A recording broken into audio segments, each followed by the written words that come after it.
Magluto tayo ng tilapia prito. Takpan natin kasi tumatalsik. Tinitingnan nyo, every stall dito, meron silang CCTV. So guys, ano daw yan, monitor yung presyo, tapos yung galawan dito, at the same time, for security purposes na rin. So guys, tingnan nyo yung mga karne, yung isda, sasama natin. Pero dito, Guys, nagluto pa ako ng ano pala, biniritong tilapia. Tapos, magawa na tayo ng pipino dito sa side. Lagay natin kasi mahilig ka sa pipino. Ayan.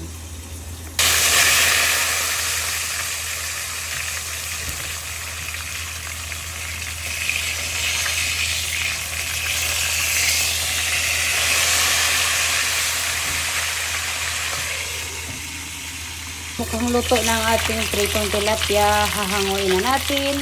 Guys, luto na ang ating isda. Ang laki nito guys, tilapia. Yan o. Aray, ang init. Kain po tayo. Guys, diba ang sarap. Kain po tayo guys.